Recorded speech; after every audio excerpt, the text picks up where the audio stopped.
वो शख्स कौन है जिसकी आवाज पर लाखों युवा भोपाल पहुंच जाते हैं? वो शख्स कौन है जो कि पूरी रणनीति और पूरा खाका खींचता है कि कैसे सरकार के कानों तक जू रहेंगे, इसके लिए युवाओं को सड़कों पर उतरना होगा। और आखिर वो शख्स कौन है जिसके बारे में लगातार इंटरनेट की दुनिया में लिखा जा रहा है, कहा जा रहा है कि दम है तो दिनेश चौहान के साथ डिबेट करके दिखाओ। आज इसी दिनेश चौहान के चेहरे पर से हम पर्दा उठाएंगे, आपको सीधे दिनेश चौहान से मिलवाएंगे, उनके व्यक्तित्व के बारे में उनसे जानेंगे और ये जानने समझने की कोशिश करेंगे कि आखिर दिनेश चौहान का मकसद क्या है। क्या वाकई में 40 लाख बेरोजगार युवाओं को रोजगार दिलाना ही उनका मकसद है, या फिर ये जो लड़ाई है ये लंबी चलने वाली है, ये क्रांति लाने का कोई शंखनाद है, या फिर उपचुनाव के मौसम में राजनीतिक दलों को दबाव बनाने का एक जरिया है? आखिर क्यों बेरोजगारों की आवाज बनकर दिनेश चौहान उभर रहे हैं? दिनेश चौहान लाइव हमारे साथ एमपी न्यूज टीवी पर जुड़ रहे हैं। दिनेश जी, आपसे जानना चाहेंगे कि आखिर दिनेश चौहान है कौन, उनके व्यक्तित्व के बारे में यहाँ पर मध्य प्रदेश की जनता जानना चाहती है। मध्य प्रदेश के 7.5 करोड़ जनसंख्या वाला जो राज्य है वो ये जानना चाहता है कि दिनेश चौहान ने कैसे ये बीड़ा उठाया, कैसे अपने कंधों पर बेरोजगार युवा संगठन की नींव रखी और ये नींव इतनी मजबूत थी कि राजनीतिक दलों को कानों कान भनक नहीं लगी और राजधानी भोपाल में इतना बड़ा प्रदर्शन हो गया। देखिए, मेरा नाम दिनेश चौहान, मैं एक्चुअली पहले दिल्ली में था। मध्य प्रदेश में भी कुछ एग्जाम निकाल रखे मैंने, मध्य प्रदेश फॉरेस्ट का एग्जाम निकाल रखा, जेल का एग्जाम निकाला, कुछ दिन ड्यूटी भी किया। ड्यूटी में देखा कि बहुत सारी दिक्कतें हैं, आप बीमार हैं तब भी आपको आना, तो मैं ड्यूटी छोड़ दिया। उसके बाद जब शुरू किया, आंदोलन शुरू किया, तो सरकार का भी प्रेशर आने लगा कि भाई तुम ये सब क्या कर रहे हो। तो बोला भैया मुझे नहीं आना ड्यूटी, ठीक है आप अपनी नौकरी रखिए क्योंकि मैं तो आंदोलन जारी रखूंगा।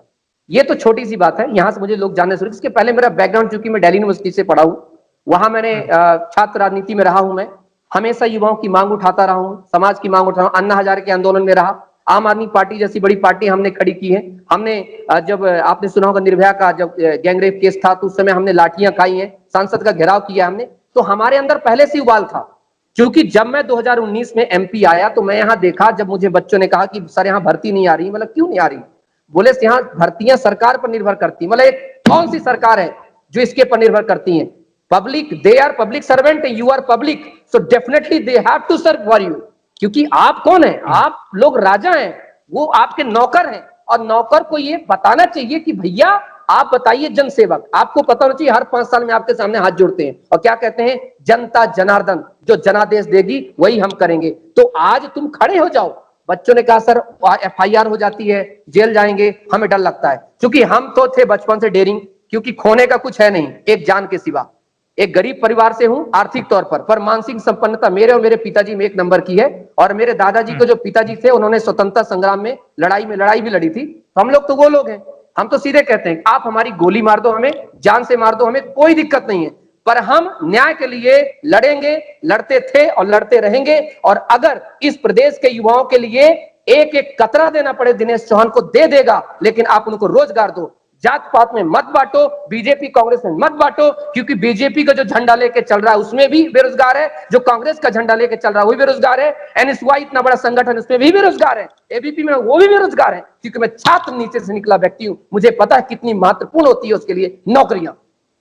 वो भगत सिंह तो नहीं, लेकिन भगत सिंह जैसा जज्बा, जोश और जुनून जरूर उनके व्यक्तित्व में है। सरकार को हिलाने की हिमाकत भी उनके पास है और वो चाहते हैं कि सही मायनों में आज के नौजवानों को, आज के युवाओं को उनका अधिकार मिले, क्योंकि वो अधिकार तौर पर सरकारी नौकरी चाहते हैं। वो चाहते हैं कि मध्य प्रदेश में तमाम तरह की नौकरियों की सरकारी भर्ती की प्रक्रिया में तेजी लाई जाए, जनप्रतिनिधि यहाँ पर जागे, सरकार जागे, विपक्ष की भूमिका भी सशक्त हो जाए ताकि नौजवानों को उनका हक दिलाया जा सके। इसीलिए मध्य प्रदेश में बेरोजगार युवा संगठन की नींव रखी गई है। मध्य प्रदेश के तमाम 52 जिलों में ये युवा धीरे धीरे एकजुट हो रहे हैं और शायद यही वजह थी कि 4 सितंबर की तारीख को राजधानी भोपाल में रोशनपुरा पर जो नजारा दिखाई दिया वो अभी महज यहां पर एक छोटा सा ट्रेलर है, पिक्चर अभी बाकी है। ऐसे में दिनेश सिंह चौहान की इस वेशभूषा के पीछे का राज क्या है? क्या वाकई में दिनेश सिंह चौहान के आदर्श हैं भगत सिंह, और आखिर किस तरह से वो क्रांति लाने के लिए ये शंखनाद कर रहे हैं? नहीं, मेरे आदर्श भगत सिंह नहीं है, क्योंकि मैं खुद भगत सिंह हूं, मैं खुद भगत सिंह हूं। याद रखिएगा साहब, जज्बात बदल जाते हैं, हर बात बदल जाते हैं। जब जब हर युग में भगत सिंह पैदा होते हैं, बस नाम और काम बदल जाते हैं।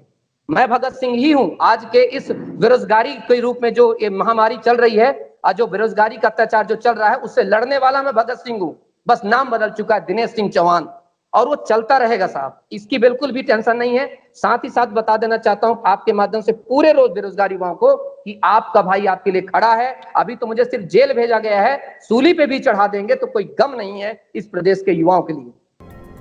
चलिए दिनेश जी, लगातार आप हमारे साथ बने रहिए। हमारे साथ एमपी न्यूज के कई दर्शक यहां पर जुड़ रहे हैं जो कि आपसे सवालात भी करना चाहेंगे, उनके सवाल हम आप तक पहुंचाएंगे। आप कहीं मत जाइएगा, दर्शकों से यहां पर आग्रह है कि हम छोटे से अंतराल के बाद फिर हाजिर होते हैं और आपको लगातार मिलवाएंगे इस भगत सिंह जैसी शैली रखने वाले तेज तर्रार दिनेश सिंह चौहान से। लगातार बने रहें एमपी न्यूज टीवी के साथ।